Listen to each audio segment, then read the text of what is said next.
So everyone like in the pool right now can see us do a podcast. That's fucking hilarious. They're probably like, what the fuck? What the hell are these guys doing? Look, he's just staring at me. So this is the problem. When you want a good city view, Yeah. this is the ramifications you have to do. Everyone has to see you, and you get to see them. It's like a double whammy. All right, so we've got Mark back on the show. He did a sort of like a brief interview thing. It went for about 30 minutes. And we were just talking more about the Hozri Show. But I do want to get into more of the Hozri Show sort of stuff. Yeah, So, So can you just give like a sort of a brief, brief story about everything? Yeah, sure. Bro, firstly, where are we, bro? We're in your hotel room in Melbourne. That is true. Like, let's talk a little bit about this. Zak randomly called me in the middle of the week. But it wasn't raining. It was random. Middle of the week, came here and said, I'm in Melbourne City, come, let's do a podcast. And this podcast was born because of it. So, it's pretty crazy. Like, there was a lot of like delegations. I had to delegate. I had to make a lot of decisions for everything to be here. But we're here. We're here. So talk to me about the Hozri Show. Alright, so the Hozri Show is like this idea that I made that I want to tell the story of my life from the moment I was born, pretty much as I can remember, to now, right? And so I'm basically telling stories of my life from 2012 all the way up until now, and I'm telling stories because it's showing the character development of me as a person, and I get to reflect on myself in the past as opposed to how I am now. So basically, when you read the Hozri story and then you look at my life now, they don't match. No, They don't match. I was like, what? This guy's like childhood and stuff. Yeah. And now, like, to now, It's crazy. It's crazy, right? And like, when you read the stories, you think of like a little depressed kid, not really happy with life, a bit evil sometimes, like really fucked up in the head. it was. And then like now you're looking at me and I'm positive and I'm uplifting and I help people and like I really do have a purpose for my life. So I guess I'm trying to tell the story so that when it gets to that point where I've gotten to a point where people look up to me, and people do right now, like, people that, follow my stuff and things like that. Honestly, people were like sad that you're not posting anymore. Yeah. No, Like, people were like, what the hell? This guy hasn't been here in 2 weeks. yeah. And he hasn't posted. Yeah, it was pretty crazy. I went in for surgery and I stopped posting and people were messaging me like, where's the post gone? I'm like, I can't do it, like my heart's not there. But I want to get back into that, like later on in the show. Sure. I do want to talk about, how you felt during surgery. But Okay, yeah. get into the Hozri Show first. 100%. So, all right, let's talk about the most interesting story for the Hozri Show so far. I don't want to spoil the future story, so we'll start off with something that I've already posted about. So, when I was younger, when I was like, I'd say 6 or 7 years old, I used to sleep in my brother's room because I was scared of sleeping in the dark, right? So I sleep in the same bed as him, and I was really, really, really scared of like everything at that time. I was a baby, right? Anyway, so I'm sleeping like in our room, and everyone is dead asleep. Now the night before we had done stop drop roll training in kindergarten. They teach you what to do in a fire, like stop drop roll. Yeah. So they taught us that, and in my head I'm thinking, what the fuck is the point of this? I'm never gonna be in a fire. Like, what is the actual point of this? Literally the night after we're sleeping, and everyone is dead asleep. I mean, knocked out asleep, right? And I wake up, and I swear to God, there is enough thick smoke to cover from here all the way to the roof of this hotel. Thick smoke, right? Yeah. So I'm waking up, and my face is in the smoke. And in my head, I'm thinking, it's just smoke. Nothing's going to happen. The stop, drop, roll thing doesn't matter. So I put my head in the smoke. I was young, all right? I was young. I wasn't thinking. Huh? How old? Like 6, 7, maybe. Okay. Maybe a bit. Like, I don't know what I was thinking. I was just like, it's just smoke. It's not going to hurt me, bro. Like, I'm not scared. Anyway, or like, maybe I was scared. I was trying to figure out what it was. So I put my head in the smoke, and man, I just started getting dizzy and coughing, and I'm like, shit, wait, this is real. So anyway, so I'm crawling, because obviously I know from the training last night, I'm crawling, and I go and look through my window, and there's a massive fire in my garage, right under my parents' bedroom, bro. I swear to God. So how did that happen? Do you know like how it happened? It was like something in the garage that it was an electrical appliance, and Right. I think I don't know, maybe water. Really, no one knows. Really, no one knows. But thing is, my garage was full of like gas tanks and like random shit, That's right? probably why. Yeah, man. It was really bad. And so I'm looking outside of my window, and I'm seeing like massive flames going so high up that they're literally on the bottom of my parents' bedroom, right? And I'm shitting myself right now. Like, I'm young, I don't know what to do. First thing that went through my head is I don't want to wake up anyone. They're gonna get angry that I woke them up. I'm not thinking about the fire because I don't actually understand, like, at that age, you don't understand what could happen. You just know there's a fire, but it's just like...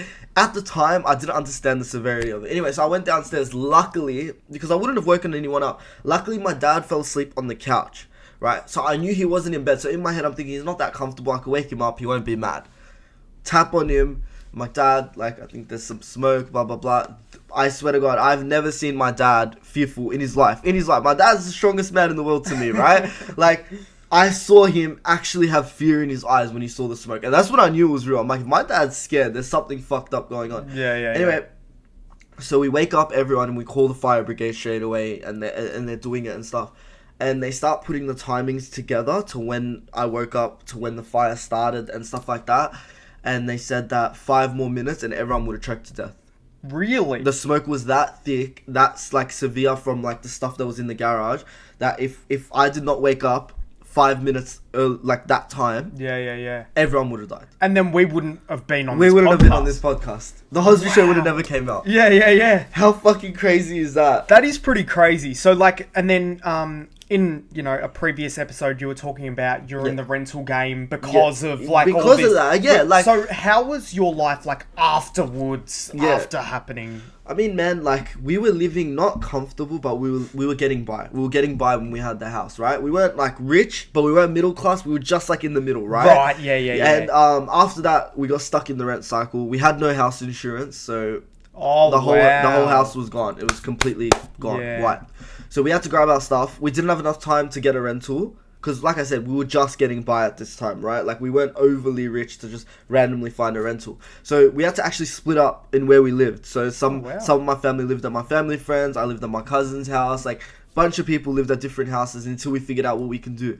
And it was so weird. Like, I'd wake up in not a stranger, but like not my house, not my home, you know. I'm not seeing my parents. They're having to call my parents for me because I'm too young to understand what's going on. Hey, like, what's going on, blah blah. We'll visit sometimes, and it was just really, really weird. Really, like, probably one of the weirdest situations in my life. And splitting up as a family, like, you know, that's pretty bad. You know, you rely on each other. You know. I haven't had that issue where like a family would split up or anything, and but I feel like that is probably one of the worst things that could happen. Honestly. A family splitting up over something, but like in your case, that's probably the worst thing that could happen. Honestly, and I think, like, you know, bro, what it did to me is I don't really value material things anymore. Like, you know, like, you walk into nice houses. You're wearing a champion shirt. Yeah. I caught him in 4K. And an Armani watch. But let me be honest. Some people in my family are doing pretty good now, and I benefit from it because I'm in the family. You know what I mean? Yeah. But I like, my direct family, we're like, you know, we're in the middle. We're still renting. Right, we're still renting. I'm hoping... I am as well. Yeah, like, I'm hoping to buy a house to break this rent cycle once and for all and, like, finish it. Like, that's my goal, man. If I could buy a house for my parents, bro, that's my childhood dream. You know what I mean? Like, other than, like, career goals and stuff like that, my childhood dream is to retire my parents. And the first step to that is buying them a house, right? And so if I can do that, it's going to be fucking amazing. But do you have a plan to get there? Well, or are you just sort of like going as it goes? I've saved good money, man. Like, I've saved pretty good. I'm not far off. And you're hardworking as well. Yeah, you know, you're always that work man. I used to work 3 jobs. Now I only work 1, and I do, like, my business on the side. So, you know, like, just saving money. I mean, bro, like, without getting into exact amounts, like, by the end of this year, I could buy a house. I put a deposit down on a house. So that's the plan. Like, by the end of this year, hopefully, I'm gonna finally get a fucking house. But it's just, I really don't value the material things. Like, everything you see me wear, I'll be completely honest, is not, I haven't bought this. I wouldn't spend money on myself like this. My sister bought it for me. Hey, nice. My sister that's like hooked it a up for me. gift or something. Yeah, like, they moved out, they're doing well, you know, that type of thing. They bought me everything. My watch, my cross, jeans, shoes, everything. It's not mine. But people think that because, like, you know, you're spoiled materially with clothes doesn't actually help your life. You know, just because I have a champion thing doesn't help me buy a house. You know what I mean? Like, people get it mistaken. But I genuinely find no value in material things. Nothing. Like, I just... So you just want a T-shirt from Kmart, and you'd be happy with that. I used to dress like that until my sister started getting me stuff like, hey, you gotta start dressing like a little bit nicer. You know what I mean? Like, I used to wear Kmart stuff all the time. I did not care. The only time I started caring about material things was when, like, I would get bullied in school because everyone would have a snapback and I didn't, right? And I'm sitting there and I'm like, fuck, like, I really need one to kind of, you know, fit my life. Fit in. Yeah. I do want to talk about, like, fitting in with school. We could probably talk about that in another segment. Yeah. Being a man in society is something that, you know, you spoke about a lot with me. You know, you're very passionate on it. Yeah. Being a man in society, to me at least, is just like being in, like, the manly roles. 100%. Working. Yeah. Providing for your family. Yeah. You know, driving a car, because, like, you know, that's quite manly. That's quite, you know, just some other things that are more on the scale of, like, you know, masculine. Yeah. Let's say that. Yeah. What is, like, your definition of being a man in society? Bro, being born with a dick. Bro, that's what being a man is, bro. Yes, I know. Like, you know what I mean? Like, when did this get confused? That's what I actually want to know. When did, you know what I mean? Like everyone asks me, you know, LGBT, transgenders, whatever. They ask me, what does it mean to be a man? I mean, being born with a dick and providing for your family. Like, come on, bro. Like, honestly, we were both. I know you were raised that way. Oh no, definitely. You know what I mean? Like, we're not sitting here saying that. Like, you know, a woman can be a man and she feels manly roles, she could be a man. It's just, it doesn't happen. It doesn't happen. Yeah. You know what I mean? But in terms of what men, real men, like actual born men can do to be better men is provide for their family, support their family. Like, the whole, like, you know, men can be soft and that type of thing. That whole thing is just...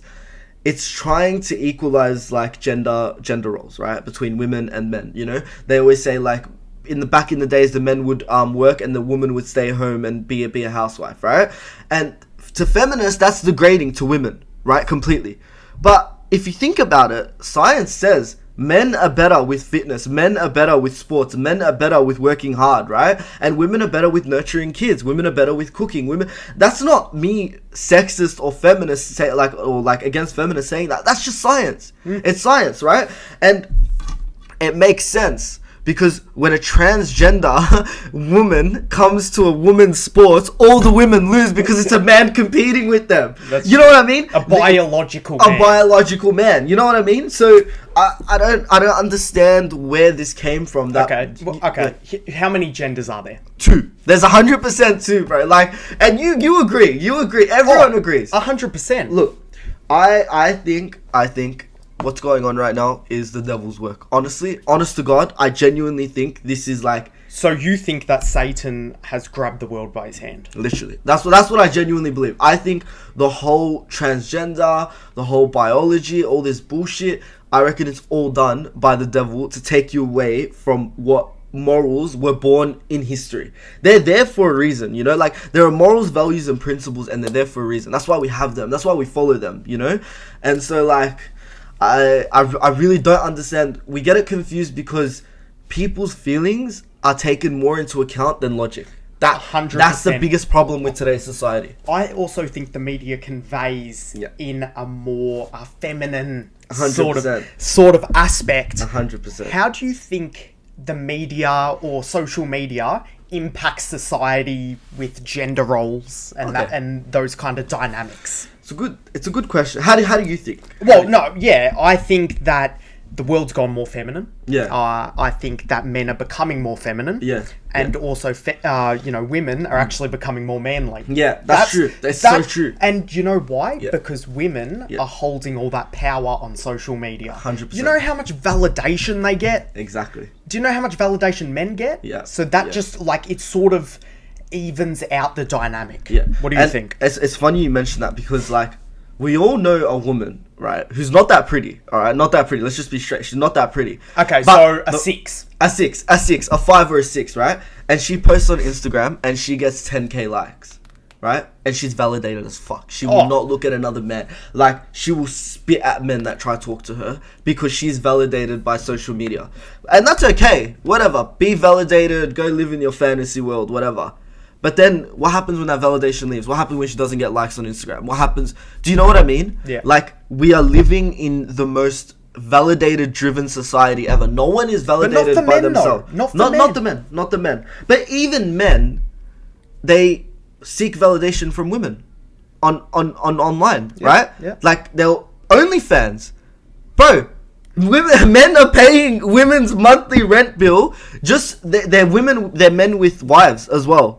Like, is that not crazy to you, bro? Men with wives paying teenage girls to give them validation. Isn't that crazy? How weak has our society become? Like, I don't understand where we went wrong, where we started to think that we need everyone else to make us feel special, and we can't feel special within ourselves. We can't have good internal conversations, you know? Social media is amazing. It's gets us around the whole world. I can speak to someone from America in seconds. Well, that's how we collaborate. That's how we met. And, like, there's so many different benefits. You can check up on your family. You can post whatever you want. There's no, to the most part, there's no filter on what you can post, but there is. Like, there's a bunch of different benefits to social media, but the disadvantages are created by us. Yes, the social media conveys this message to, like, weaken society, right? Keep people in that 9-to-5 life, keep people spending money on drugs, alcohol, going out, and then not having enough money to actually use their life well. But we consume it. We're the ones that like 9 News Australia when they post about LGBT 10 times a week, bro. Fucking hell, man. Like, bro, all you have to do is go on any news channel right now, right? Any news channel. I promise you this. Any news channel. They won't get likes or clicks for a while. They'll post about a kid gone missing to fearmonger all the people that watch, and then they'll get likes and clicks, and they'll go back to posting bullshit. It happens every single time. They are literally... People watch the media like it's their religion, man. They watch it like it's their religion. I've got music down here. I'm sidetracked. I'm like, what the hell is going on? Bro, like it's their fucking religion. And that's crazy to think about. See, actually, I was talking to a mate before. Yeah. And there was a protest going on right. Just down there. Yeah. And there was heaps of people. Yeah. And people are protesting to fight with who? The government? Who are they protesting about? Yeah. Who were they fighting against? What was the reason they were protesting? Do you know? Like, what they have on their signs? Some LGBTQ. Of course. But anyway, like, I just want to ask, like, who are they fighting against? Yeah. Who are they trying to prove a point to? Yeah, exactly. I am not so right or so left. I like to think reasonable. Yeah. But... Yeah. Who are you fighting against? Bro, I was with you. I was in the middle where I was like, you know what? Everyone does what they want. Be happy, right? But then you realize LGBT acted as a guise for people to start connecting with children, right? I'm not saying LGBT, like, normal members are all going to connect with children, but I mean the education system. Yes. Bro, you cannot send your kid to a public school anymore. You can't. I was in the middle with you, right? Where I was like... Doesn't matter, let them do what they want, let them be happy, right? But have you seen our education system now? You can't send your kids to a public school anymore without them being told they're not a male, they're not a female, they have to choose their sexuality at age 5. Like, what the fuck is that? Bro, this is where I think that LGBT was made and designed to weaken society. That's what I genuinely think. But weaken society in an evil way. Why? Because people our age, right, we're grown in faith. We're grown in faith. We have morals, we have values, we have principles, and we would not change. There's a lot of us that won't change. My whole family won't change. My generation won't change. My whole community, probably the whole Lebanese community, will never ever change. We've stuck, like, our roots, right? So how do they attack us? Through the kids. The kids don't know any better. They haven't been taught enough. Where do they spend 90% of their time if they're not at home being taught the right things? At school. And what are they getting taught at school? That you're not a man. That you could draw yourself as a woman, as a man. Bro, my nephew goes to kinder, right? Kinder, right? They are teaching him that he could draw himself as a woman. Like, how could I not be mad, bro? Like, he's gonna grow up telling me, I'm feeling like a woman because kinder told me they have to. Like, is that not fucked, bro? Like, isn't that scary? When a military invades a country, where do they attack? The education system. I think I've said enough, bro. I remember people used to do RE, religious education. Yeah. And that was actually not too bad. It Right. was like, people could not do it. People could have the choice not to do RE. Yeah. I don't think they can have a choice No, learning. you can't. That's transphobic, bro. Don't fucking say that you can't do it. Everyone has to learn about LGBT. I don't give a fuck where you're from. Christian, Muslim, Buddhist. No one cares, bro. LGBT, you have to learn about it. Not only do you have to learn about it, you have to love it. You have to respect it. You see a guy, you better ask what their pronouns are before you call them a him. I do want to talk about the pronouns because Fucking hell, bro. so a lot of people are saying pronouns and gender are different things. are very different things. Yeah. Do you think they're different? No, they're not. So they're the same. They're the same. I think males can be feminine. Don't get me wrong. I think males can have feminine sides to them.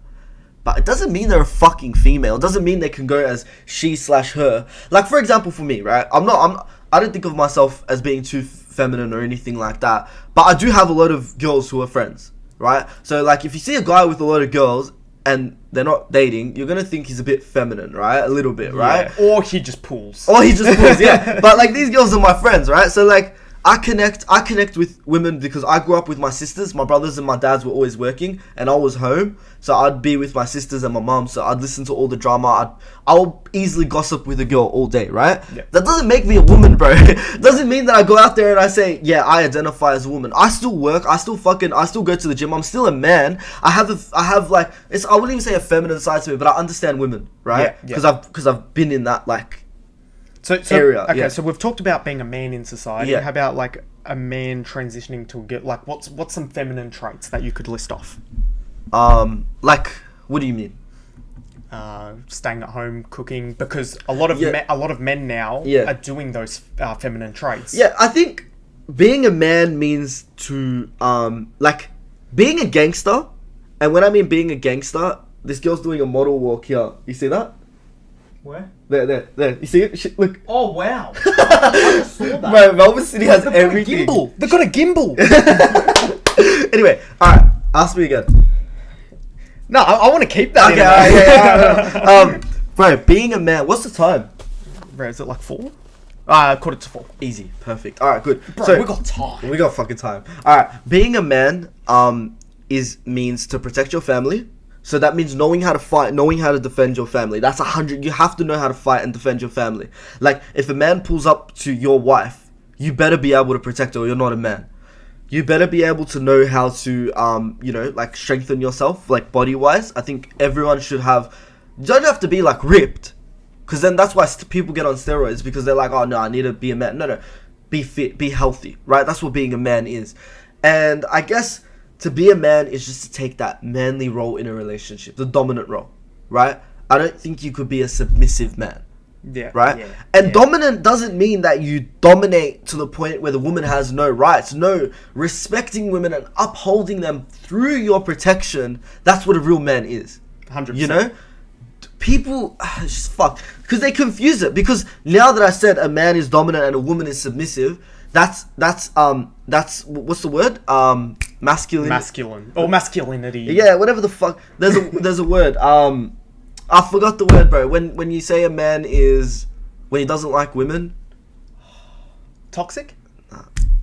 toxic masculinity, toxic, whatever. yeah. Yeah, that bullshit term. Yeah. Whatever. I think people are throwing that around. They throw that around, right? So I'm sitting here. I'm saying protect women, be strong, be a man. Don't listen to LGBTQ. Make sure you know that a woman can nurture a family and can cook better than a man. These are facts, right?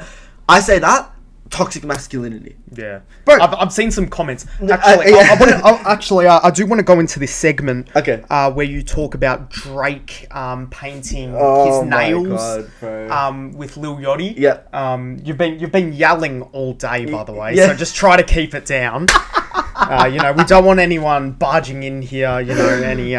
We're gonna get cancelled in our own hotel, bro. I know, and then I've got nowhere to sleep tonight, so we'll just be a bit more reserved. All right, yeah. I'm also half deaf, thank you. So, Don't blame me. You got a lot of comments about your comments on Drake's idea of painting his nails. Yeah. Can you just sort of like talk about, you know, what went through your head when commenting that? What, that any man who wears nail polish is gay? Well, no, I mean, I'm saying that, yes, that is quite feminine. Yeah. But I just want to hear what you... No, I know. But that was the comment, right? Like, Yes. You see how everyone overreacted? Wait, some guy's comment, some guy's reply was the funniest thing Okay, ever. tell them what was the... He said, I could murder you in any form of combat with nail polish on. I thought that was pretty funny. But anyway, let me tell you something about artists and this stuff, right? Drake puts nail polish on so he could gather more audience. He's not doing it for himself, okay? He grew up in fucking the streets, just like The Weeknd did. They grew up in Toronto, in Canada, right?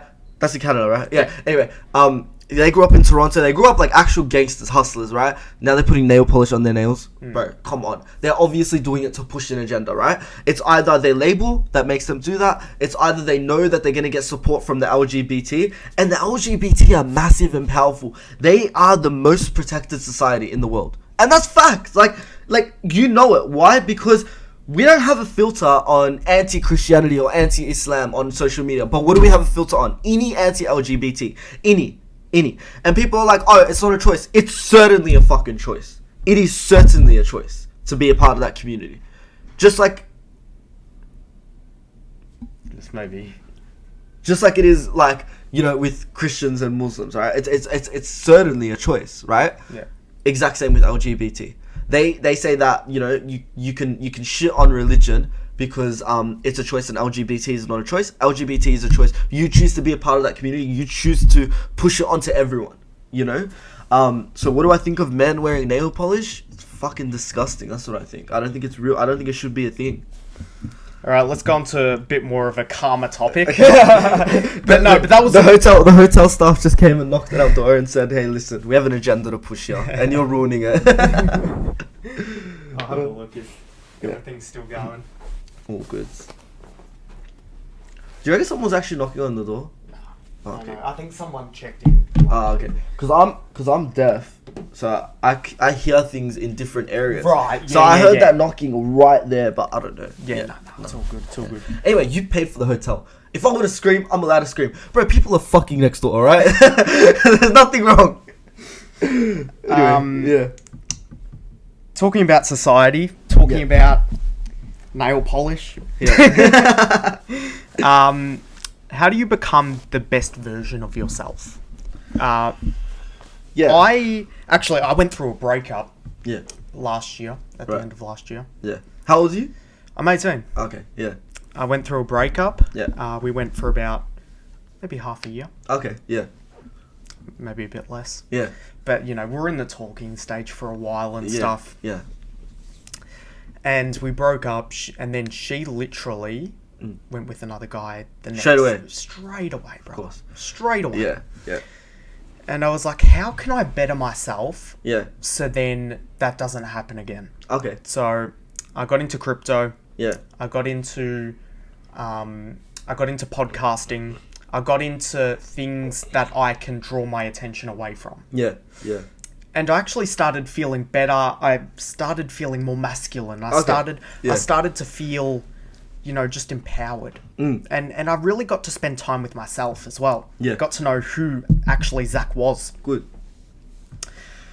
If you're in that situation, how would you better yourself? I don't like the words that you said when you said, how do I better myself so it doesn't happen to me again? Do you mean that you don't get hurt from the situation, or do you mean a woman doesn't go with another man? No, I should have reconciled. No, because that's really important, because that's how people think, right? No, definitely. I am saying that I've got a lot of self-respect for myself. Yeah. But I'm happy to, feel hurt. Yeah. I'm happy to feel that. Yeah. I think it's like me being more, how do I say this?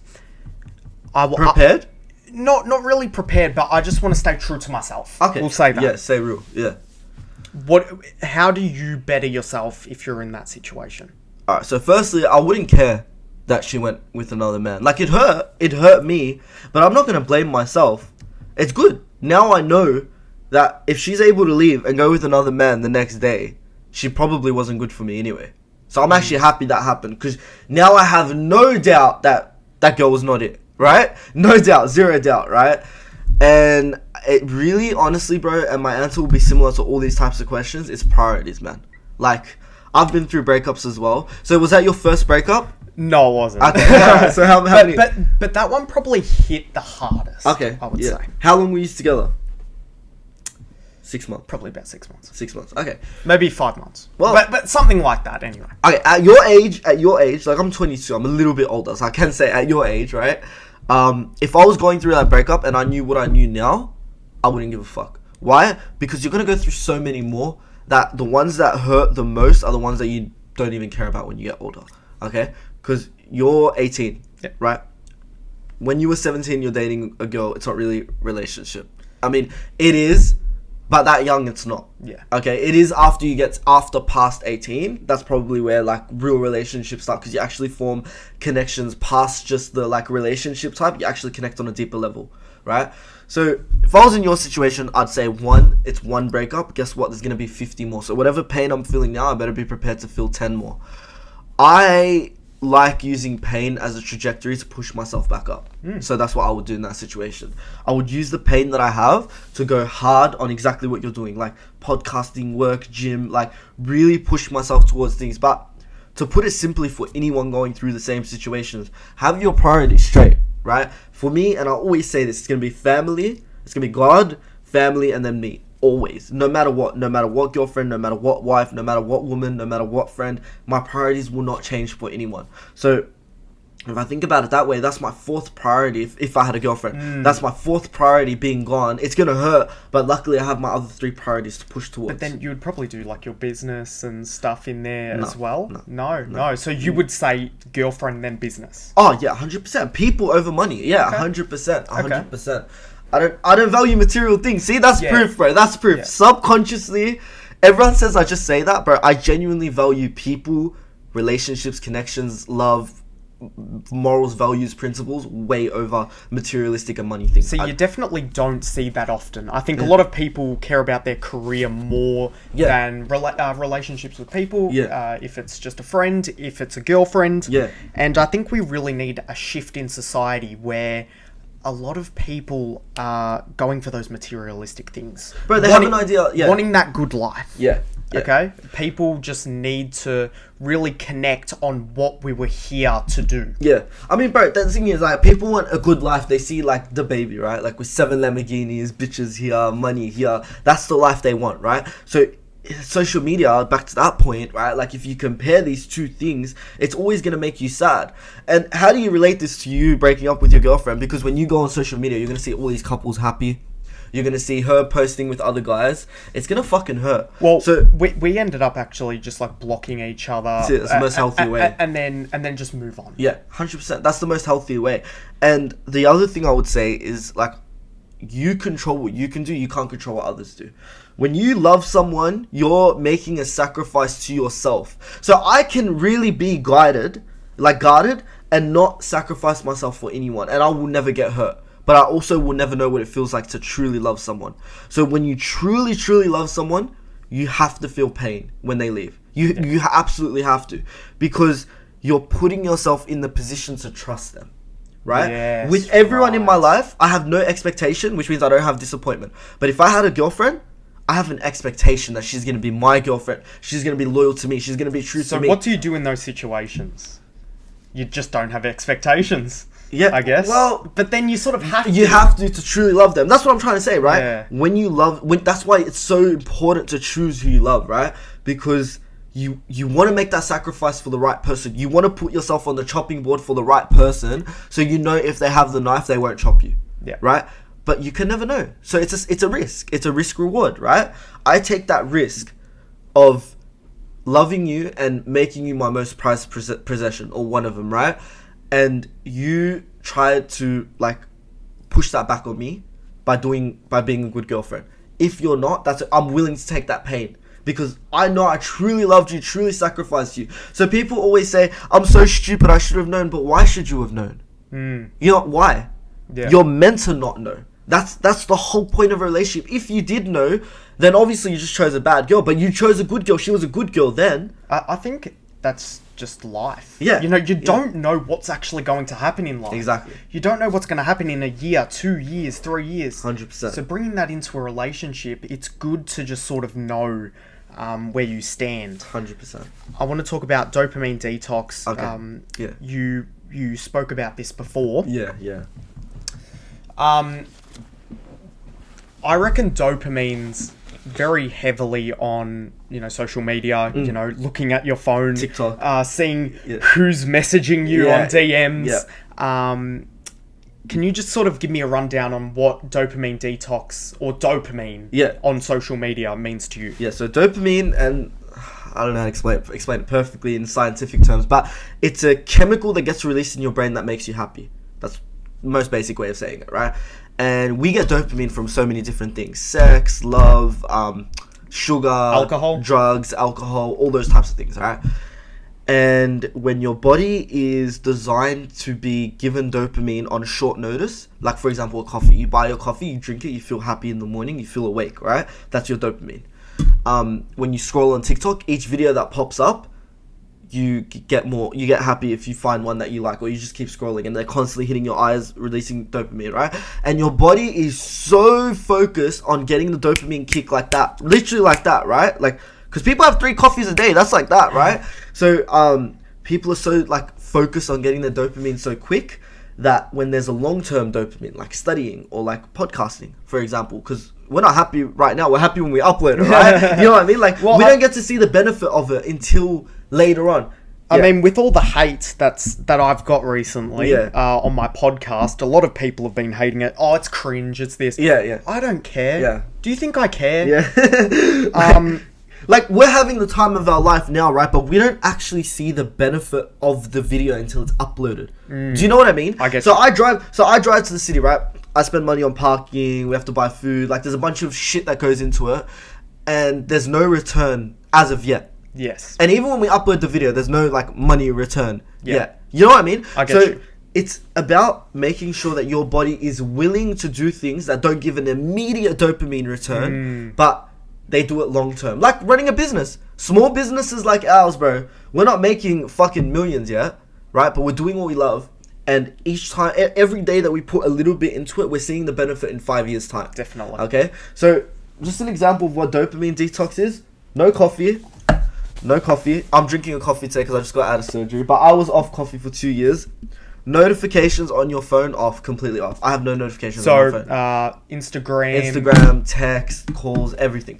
So even calls. Calls, like, you could put them, but, I mean, you could put your phone on silent when you don't need to have a call. Like, who do I need to call me, bro? Honestly, right? Like, if I'm at home with my family and my friends want to call me to go out or something, they can wait. You know what I mean? But if it's something like a business if it's a business, that's different, right? But, okay, not including calls. Text messages, you could set it to only get text messages from your family. Yes. And turn it off for everything else. So, like, all these different types of things, gaming, watching porn, masturbating, these are all massive dopamine intakes. And then once you don't have them, you feel down and you can't go for those long-term dopamine intakes. And that's why working is hard. That's why waking up is hard. That's why doing like little things like showering, working on your business, things that don't give immediate dopamine return is hard for you because you're so used to being stimulated. We are the most stimulated society in the world. Easily, like most stimulated society in history. Before, because we can get stimulated off everything, bro. Off everything. So dopamine detox is when you stop taking things that give immediate returns and you go for long-term stuff like meditating, like walking, like exercise, like gym, like self-talk, things like that. Things that actually are progressive dopamine hits, not immediate. Yeah. I think you've already answered my next question. Well, Well, like, what's the true definition of happiness to you? fuck, it's a good question.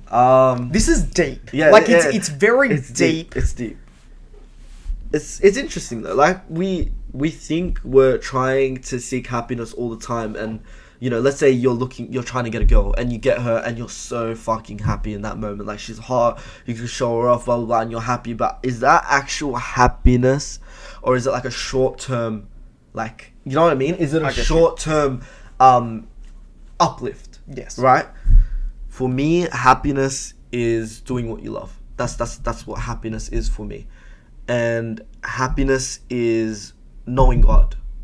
The more you know God, the more happy you are. And you can't be happy in this world. You can only be happy in the kingdom of heaven. So the more you do, the more things you do that get you closer to the kingdom of heaven, the more happier you are. Everything in this world is designed to make you sad. Everything. There is not one thing in this world that gives you true happiness. I'm talking like material things. I'm talking like, not people, obviously. People, that's okay. Because, you know, you have your family, you love them, they make you happy. But even them, they don't die in heaven, but they die in this world. Do you know what I mean? Okay. Everything in this world is evil and designed to like make you think you're happy when you're not. I think that was planned. Yeah. Everything has a plan. Yeah. I think God, he definitely has a plan. 100%. He's definitely made us not suffer, Yeah. but made it more difficult. Yeah, there's So- trials and tribulations. Definitely. But I think everything takes time, and once it does, I think we'll really, really benefit from it. So we just have to go through these stages of life, 100%. but then we will really see rewards, I think, For sure. in the end, because he will bless us. Yeah. 100%. What do you think is happiness? I think happiness is knowing yourself. Okay. Like, I am trying to find myself every day. Yeah. I'm just trying to like know because the thing is, you're spending your most time, Yeah. you're every day you're spending with yourself. Yeah, that's You right, don't yeah. really know this like subconsciously. Yeah. But like you are actually hanging out with yourself. 100%. So when I play video games, you know, rarely or, you know, work out or something, I'm working out with myself. Yeah, Really. yeah, for sure. And I'm just trying to like push myself to the limits and really just at the end of life, if I figure out who I actually was, Yeah. I feel like that's my happiness. But then also there's other happiness like, you know, me having a great relationship with family. Yeah. Great relationship with friends, co-workers. I think people is the game in life. Right. And that is my overall happiness. Yeah. I guess it comes down to finding your purpose. Oh, right? definitely. You know, and I think you're right. Like, the more you know yourself, the more happier you are because you spend the most time with yourself, right? And when it comes down to your purpose, for me, before I started really getting to know religion and stuff like that, I genuinely think that that story of me in the house fire, I genuinely think that means that God was showing me my purpose is to protect my family. That's what my purpose on this world is. Wow, okay. I don't see myself as a vessel. I see myself as a vessel of happiness for others. I don't see myself making others happy makes me happy. Nothing actually makes me internally happy. Yeah. Like, genuinely, I don't really feel like maybe your family success, maybe, yeah, or but, something. But that's what I mean, like other people. But when I succeed, I don't think about how it's going to benefit me. I think it's about how it's going to benefit the people around me. I'm very like externally driven rather than internally driven. But I'm happy with myself, and I'm proud of myself, and I love myself. But my actual happiness comes from other people's happiness. There is nothing in the world, nothing, like, not a singular thing you could point me towards that would make me happier than seeing my parents happy. Nothing. There is nothing. I will die for that moment. Like, that's my life goal. To make my parents happy for as long as they live. That's, like, my life goal. And so, I feel like, yeah, you're right. The more you know yourself, the more you find your purpose, the more happier you could be. I want to get into, well, this is piggybacking off of happiness, and it's being secure within yourself. Okay, yeah. I would say I'm very secure within myself. Yeah. I don't really need that external validation as much as other people. Yeah, I think people still need that. Like, you know, if you have junk food or, Yeah, you know, something, you like just... sugar rushes and stuff you like just, that. you sort of need it Yeah. to get through life. Yep. I'm gonna move this pillow because it's annoying me. Yeah, it's all good, bro. There we go. What a shot. Yeah. What would be a way that you could be secure within yourself?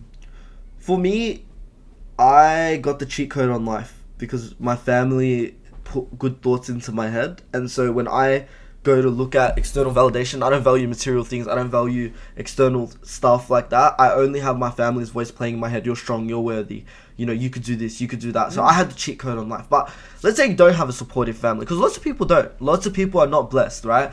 And that's okay. They're blessed in other ways, or it's made for them to become stronger later on. You know, I don't envy, but I respect people that grew up with bad parents and still turned out to be amazing people. Because I don't know if I was going to be capable of doing that. I had the cheat code to life, literally. So for me, the way you could become a better person and the way you can understand yourself better is by knowing what makes you happy and knowing what you're worth. That's what it is for me. So if you know you're worth more than your 9-to-5 job, then not allowing yourself to just settle for less, because the less you settle for, the less you're worth. You know what I mean? So like people get married, right, at like young age because they just want an achievement under their name because they feel like they haven't done anything their whole life. That's because they don't know their worth. They don't know their worth, you know, other things that actually make them happy. Do you know how many people are in unhappy businesses, unhappy relationships, unhappy situations because they don't know their self-worth? We are all worth more than money, right? But you know what will tell you that it's not? OnlyFans tells girls they're worth $15 a month, and that's uplifting apparently. That's true. Like, are you degrading yourself? Exactly. That's exactly what it is, though, right? Feminists will say, no, it's uplifting. Yeah, very uplifting. That you're putting a monetary value to your body at a monthly basis. Like, how do you get that number? Yeah, exactly. Like $20, $50, $100. Like, how do you know the worth of you? Yeah. Well, I guess it comes down to what you do good in life, you know? At the end of the day, when you die, whether you believe in God or not, you have you and your deeds. It's your body. We all die in the same grave. So it doesn't matter how much money you made. It doesn't matter about any of that. It matters what you did in life, how you were with people, right? So when you want to think about your worth, just compare yourself to other situations, right? We're born in Australia. The best country in the world. Oh, 100%. Most livable country in the world. No guns, no like political corruption to a degree. Like nothing that will really impact us. So our self-worth should be driven. Only the earthquakes. Yeah. Can you imagine we had one now? This video will go viral. Yeah, I know. So like, you know, Australia is like, we're blessed to be in this position. So if you don't believe in anything, at least believe that you got lucky enough to be born here, right? And then it comes down to your mum put you in her stomach for 9 months for you to come out and tell yourself that you're not worth it. Your mum prized you as literally the most joyous thing in her life. I hope for most moms, right? Even if she didn't, her body did, okay? Like by default, right? By default, her body put 100% of their concentration onto you for you to come out and tell yourself that you're not worth anything, you know? And that's why people get stuck in jobs. That's why people get stuck because, you know, you go into a job interview and they ask you, how much do you think you're worth? People will say 50 grand. Why would you say that? Like, why? You know what I mean? I'm not sitting there saying like, don't go say 200 grand or 300 grand. I'm sitting here and saying, explain your value. You are a valuable person. Everyone is valuable in life. Even LGBTQ members, they're all valuable. You heard it here first. Yes, LGBTQ members are all valued. But, you know, one thing that I really always fall on is my family and the fact that I'm a part of God's family. So I know that I'm valuable. Value, like it's hard to talk about a topic where you don't really know your value. Like, you know, I'm 18, you know, I don't really know where I stand in life yet. Yeah. You know, I'm a full-time podcaster. You know, I bought this hotel, you know. But no, we've got a great view, so I'm quite happy about that. But you know, I think value for me is what you can provide for people, obviously, as you said. I think providing something like for a business or something, I can't really provide much yet because I'm not really... You're not making enough. I'm not making enough, or, you know, I haven't been through life yet. And a lot of 18-year-olds, you know, teenagers are really, like, struggling at this point. They don't know what to do. Have you got some advice for, you know, people, you know, going into real life? How do they sort of determine their value? It's a good question. I think determining value is by choosing what gives you value, and how you choose by what gives you value is by diminishing what doesn't give you value. Okay, so for example, social media shouldn't give you value. How many followers, how many likes, how many comments you get shouldn't give you value. External comments shouldn't give you value. And people seem to think that the human mind is like self-destructive because they have self-destructive thoughts. I get them too. I'm sure you've been in a position where you get them too. 100%. After you broke up with your ex, I'm sure, bro, your brain was like, I'm the worst, I'm not a good enough man, I'm sad, I'm this, I'm that, right? The funny thing is, it's not actually our brains doing that. It's other people's voices mimicking in our heads. So how do you find value? Is by not listening to what other people think, because we know we're worth a lot. We live in our body. 100%. You know what I mean? Like, our body is designed to live, right? We eat to keep our body up. We drink water to keep our body nourished. We sleep so we keep our body healthy. So by default, we know our body's valuable. So why in our mind does it feel like it's not? It's because we're listening to other things, other people. So if you were to ask me, how would you find value entering into the real world, is by knowing yourself and knowing what your body is worth.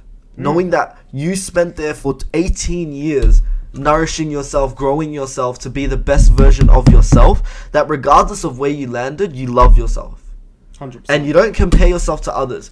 Finding value isn't about choosing one thing that gives you value. It's about diminishing the things that don't give you value. And then by default, we are valuable. Oh yeah, and that's the way I see it.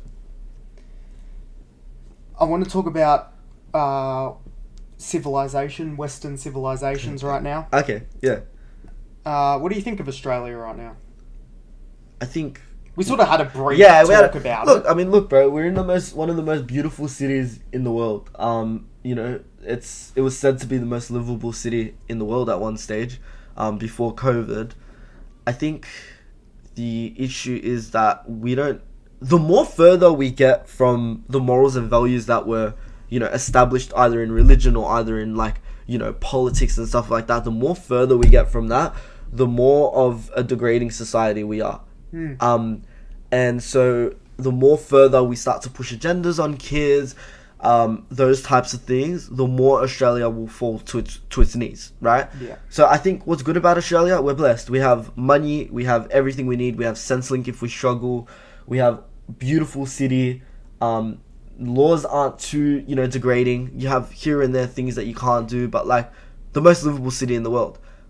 But opinions are being censored, politics is pushing agendas.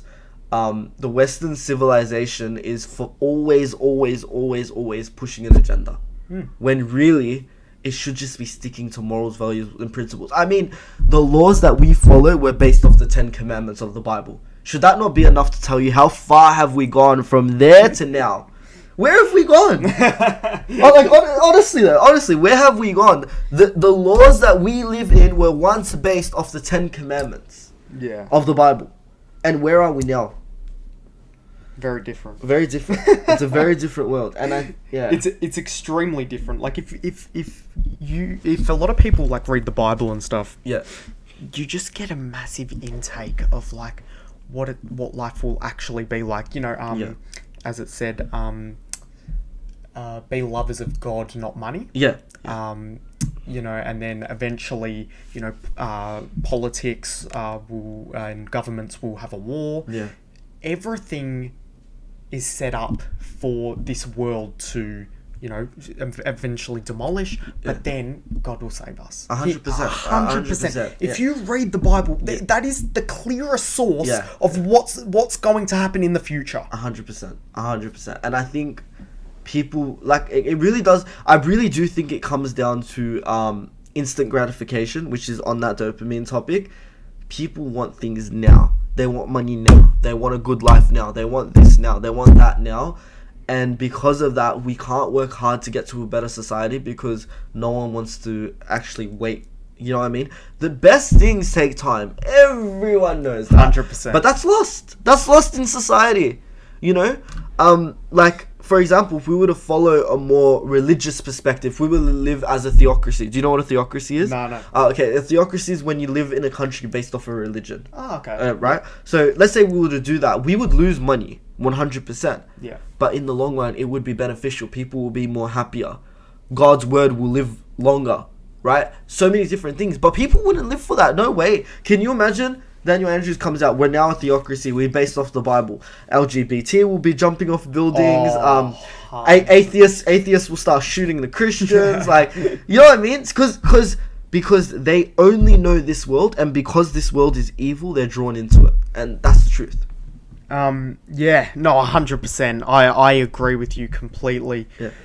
I think God actually wanted governments to fight because he is showing everyone that he's perfect. 100%. Yeah. And governments aren't. Yeah, no, you're right. He is perfect. Yeah. 100%. Yeah. I totally agree that he is perfect, Yeah. and he created people of power Yeah. to show how manipulative they are. I mean, it's a trial and it's a tribulation, right? We are governed by, the government, but we're really ruled by God. So it's breaking that idea in our head that the government controls us when really it's God. 100%. It's a trial, it's a tribulation for us, because our whole life we're told listen to the government, listen to the government, listen to the government. But when are you told to listen to God? Never. But no, because there's so many different opinions. Yeah, there's so many different opinions. Yeah. See, the thing is, it's like politics. Religion's like politics. 100%. Yeah. But I just know deep down that Christianity is the truth. Is the truth. Is the truth. Yeah. Jesus, he died for us. Yeah. He. I mean, bro, on the topic of the Bible, it's the most historically accurate book in. Jesus is the most documented person in history from that time. It makes sense because he's in every single religion, not even only Christianity. What does that say? Why would people document a person from a different religion if it wasn't true? It doesn't benefit them. It actually diminishes them. Yeah. Like, example, Islam. They say that Jesus is the most sinless prophet in the Quran. Sinless. More sinless than their most important prophets. If they're calling him sinless and the Bible's calling him sinless, but the Bible has actual stories that are backed out by 6 different historical sources and the Quran doesn't, which one weighs up, right? I mean, it's just the truth. Yeah, honestly, I mean, we've sort of gone into the topic of like God and stuff. Yeah, but that's really it. I mean, I do want to talk about Trump. Actually, not really. I don't care about Trump. Do you think I care about Trump? I mean, look, Trump was a good president for America in the sense that he was the only one that tried upholding Christian values, but at the same time, he's very. Yeah, he's a bit. You know what I mean? Like, well, we don't know because the media tells us half of it, and then Trump does the other half. That's so, the thing. Like, what do you? What can we really trust? Like, I feel like you just got to trust yourself at this point. 100%. And the Bible. 100%. Trust yourself and the Bible. That's all you need. That's all you got to do. That's all you need. We've sort of already gone through all the topics. Yeah, if you want to talk about anything, you can. I mean, what's the time? 4:18. We can go for another 20. Yeah, I reckon we can go for another 20. Yeah, what do you want to talk about? Well, I mean, we could talk more about the Hozri Show. Yeah, we can. Yeah. I mean, yeah, it will be good to probably end it off on the Hozri Show. Sure. So we'll dip into the Hozri Show. Have you got any other stories that you can sort of, spill to my audience and sort of just promote the show? Yeah, I mean, look, for me, branding is the most important thing, right? And this builds my brand, but it was subconsciously. I've actually always wanted to write about my life, because every time I tell people about stories about my life, you're like, bro, your life's a movie. You know, like your life is really a movie. And I didn't trust it, because that was the norm for me. All these crazy things that happen, like you've only heard one, but all those crazy things that happened in my life, that was the norm, bro. I wasn't fazed by it. I wasn't scared. You know, I've had guns pointed to my head, been, you know, in fights with knives, like all this shit that happened in my life. I thought it was the norm. It was only when I grew up now that I realized, oh shit, I went through a lot, you know, like, so when I write about it, it's therapeutic. It's, and going back to that dopamine thing, it doesn't give me any dopamine hit. Why? Because people aren't that interested in it yet, right? And so really, I'm writing for myself. I'm writing to get my thoughts out, and so I could reflect on a deeper version of myself.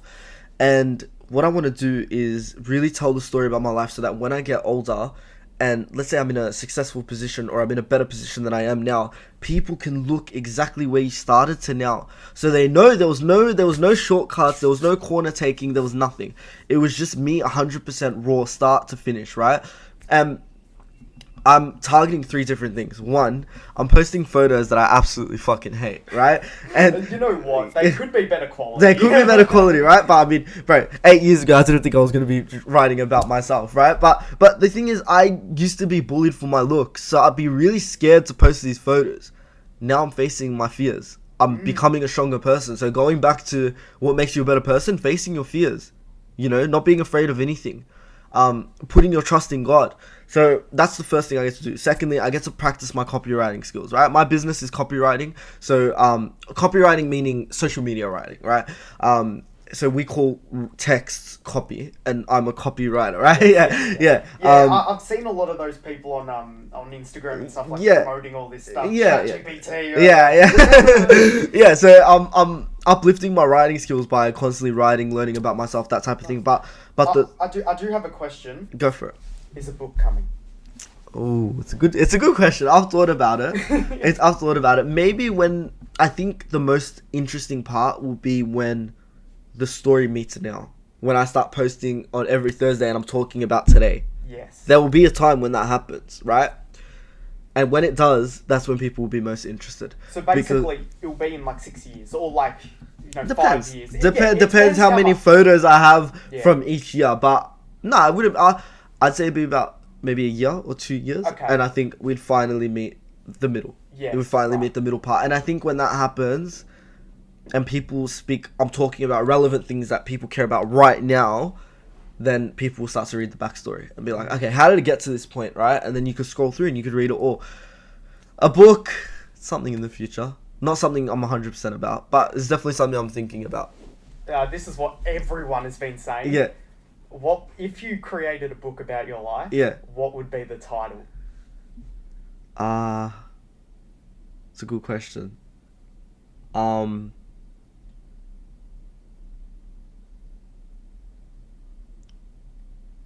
I don't know, really.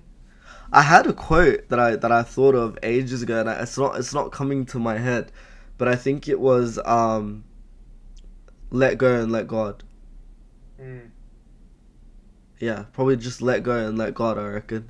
Can you sort of give me a little bit of a backstory to, like, sort of... Yeah, I mean, every time we doubt or we have anxiety about something or something like that, we're really taking our trust away from God, and we're putting our trust in our own decision making. But if we make choices with absolute confidence, then we know we have our trust in God to make the right decision, or to, you know, choose the right thing for us. So for everything that we can control, do it. And for everything that we can't control, let go and let God. And that's, I think, the nature of how my life's gotten. So I just let go and I let God, and that's it. I take what I can and I do what I can within my own, like, you know, reach. And everything else I let go and I let God deal with it. I don't seek revenge. Sometimes. I don't. We've all got a bit of revenge. Yeah, exactly. Yeah, like, I don't try to change the world any more than I already can. I don't force things, because I know God's got everything in His hands, and as long as I trust in Him, we're in a good position. Yeah. Perfect. All right, thanks, bro, for being on the show. No worries, bro. Thank you so much for the invite. Awesome. It was really fucking good. Thank you guys for watching. you can check out the Hozri Show every Thursday. Thursday on Instagram, Mark_Hozri_. I post it at 7 p.m. or 6 p.m. around there. I'll say 6 p.m. but I'll post at 7. But yeah, it's definitely around those times. He talks about his life, he talks about his stories, he talks about, his childhood and some of the things that built him up into Mark Hozri today. 100%. Thank you so much, Zach, and make sure you guys tune into the next episode of the Bigger Picture podcast. Next time he's on, and hopefully I'll be the next guest if I'm lucky. Well, probably not, because you'll be the third time. I need to diversify. The best guest, the favorite. We'll see you guys next time.